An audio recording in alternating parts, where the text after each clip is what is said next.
সপ্তমীতে চাই মাছের ছোঁয়া, তাহলে এই নতুন মাছের ঝালের রেসিপিটি দেখে নিতে পারেন আর বানিয়ে নিতে পারেন ঘরে। নমস্কার বন্ধুরা, মাই সিম্পল লাইফস্টাইল ব্লগে স্বাগত জানাই। দেখে নিন আজকের এই রেসিপিটি মনোযোগ সহকারে। প্রথমে বড় বড় কাতলা মাছের পিস নিয়ে নিয়েছি। এর মধ্যে দিয়ে দেবো 2 চামচ হলুদ গুঁড়ো, ছোট চামচের 2 চামচ, বড় চামচ হলে 1 টেবিল চামচ। প্রথমে মাছটিকে হলুদ মাখিয়ে প্রায় 15 থেকে 20 মিনিট রুম টেম্পারেচারে রেখে দেবো। খুব ভালোভাবে হলুদটা মাছের গায়ে লাগিয়ে দিতে হবে। খুব ভালোভাবে হলুদটা মাখিয়ে নিতে হবে। 15 থেকে 20 মিনিট পর দিয়ে দেবো 1 চামচ জিরে গুঁড়ো আর 1 চামচ লঙ্কার গুঁড়ো দিয়ে এভাবেই কিছুক্ষণ রেখে দেবো 15 মিনিট।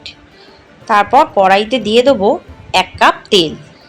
তেলটা গরম হতে বসিয়ে দিয়ে দেবো মাছের গায়ে পরিমাণ মতো নুন।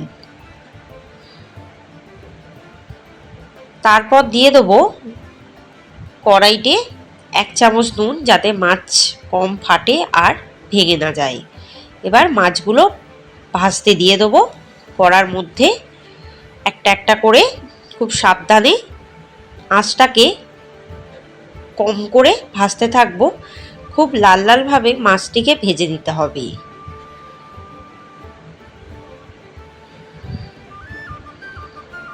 খুব বেশি লাল না করলেও চলবে, তবে একটু লাল লাল করে ভেজে নেব।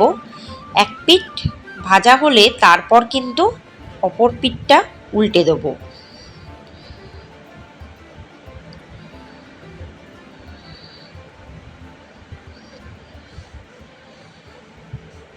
আঁচটিকে কম রেখে ভাজবো,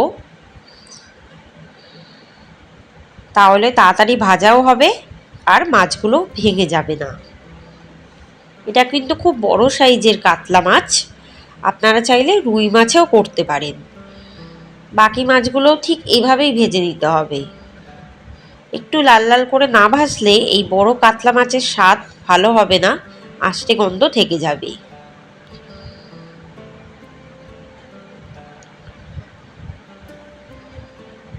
মাছটা প্রায় ভাজা হয়ে গেছে। এবার মাছগুলো কিন্তু আমি একটি পাত্রে তুলে রাখবো।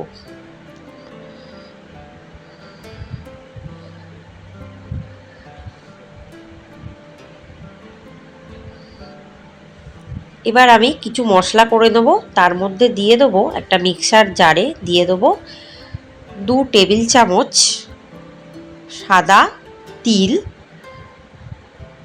আর 6টা খোসা সমেত রসুন, একটা গোটা পেঁয়াজ কুচানো, 9টা কাঁচা লঙ্কা, 2টো গোটা টমেটো। জল ছাড়াই বেটে নেব। খুব ঘনভাবে বাটাটা হবে ঠিকই, জল ছাড়া বাটছি। এবার ওর মধ্যে দিয়ে দেবো 1 চা চামচ তিল ওই মশলার মধ্যে দিয়ে এটা বেশ কিছুক্ষণ রেখে দেবো। মশলাটা একটু নাড়িয়ে চাড়িয়ে দেবো যাতে তিলটা মিশে যায়। ঠিক এভাবে আধ ঘন্টা রেখে দেবো। এবার ওই তেলে দিয়ে দেবো 2টো কুচিয়ে রাখা পেঁয়াজ। পেঁয়াজটা একটু লাল লাল করে ভেজে দিতে হবে, ওই মাছ ভাজার তেলেই কিন্তু। দিয়ে দেবো 1 চামচ হলুদ গুঁড়ো, 1 চামচ লঙ্কার গুঁড়ো, কাশ্মীরি লঙ্কার গুঁড়ো দিয়ে ভালোভাবে মশলাটা পেঁয়াজের সাথে মিশিয়ে দেবো। পেঁয়াজটাকে ভালোভাবে ভাজতে থাকবো। দিয়ে দেবো 1 টেবিল চামচ সাদা তিল। তিলটাও কিন্তু ভালো মতো পেঁয়াজের সাথে ভেজে দিতে হবে।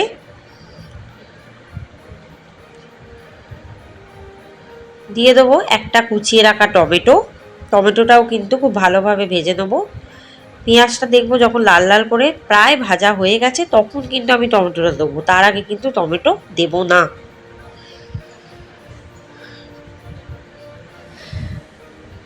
পেঁয়াজ আর টমেটো দুটোই ভালোভাবে ভাজা হয়ে গেছে।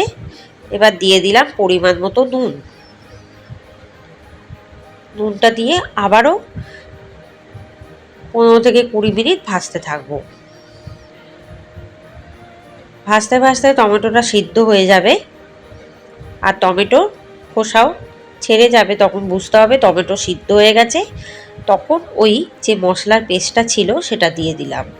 তার মধ্যে আছে তিল, রসুন, কাঁচা লঙ্কা, টমেটো আর পেঁয়াজ। এটা খুব ভালোভাবে বেটে নিয়েছি ঘন ঘনভাবে। এটা এখন কড়ার মধ্যে ঢেলে দিলাম যাতে কষানো হয়ে যায়। কষানোর সময় কোনো রকম জল আমি ইউজ করব না, খুব ভালো মতো লো টু মিডিয়ামে রেখে কষিয়ে নেব। দেখুন প্রায় কষানো হয়ে গেছে। কিভাবে বুঝবেন? যখন মশলাটা কড়ার গায়ে লেগে লেগে আসবে আর একটু একটু তেল ছাড়বে তখন বুঝতে হবে কষানো প্রায় রেডি হয়ে গেছে। খুব ভালোভাবে এই মশলাটা কিন্তু কষাতে হবে, যত কষানো হবে তত তার স্বাদ বাড়বে। প্রায় 15 থেকে 20 মিনিট লো টু মিডিয়ামে রেখে কষাতে হবে।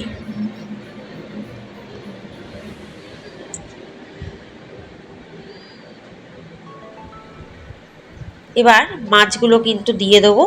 দিয়ে মাছগুলোর গায়ে খুন্তির সাহায্যে আস্তে আস্তে করে মশলাগুলো দিয়ে দেবো, কিন্তু এখন জল দেব না, যাতে মাছগুলোর গায়ে মশলাগুলো বসে যায়। এভাবেই কিছুক্ষণ রেখে দেবো, প্রায় 10 মিনিট। তারপর কিন্তু আমি 1 কাপ মতো উষ্ণ জল ঢেলে দেবো গ্রেভির জন্য। এবার মশলাগুলো মাছগুলো খুব ভালো মতো জলের সাথে মিশিয়ে দেবো। নুনের পরিমাণটা আপনারা নিজেদের স্বাদ অনুসারে একটু চেক করে নেবেন, যদি কম বেশি হয় দিয়ে দেবেন। দেখুন মাছগুলোকে এপিট ওপিট করে উল্টে পাল্টে দিচ্ছি যাতে দুপিটি খুব ভালোভাবে সিদ্ধ হয়ে যায়, আর মশলাগুলো খুব ভালো মতো মিশিয়ে দিচ্ছি। একটু ঘন হবে গ্রেভিটা, তারপরে কিন্তু নামিয়ে সার্ভ করে দেবো। এই রেসিপিটা গরম গরম ভাতের সাথে ভীষণ ভালো লাগবে, সপ্তমীর দিন বানাতে পারেন।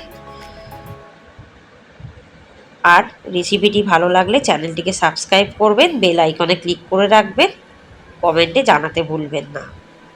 ধন্যবাদ, ভালো থাকবেন।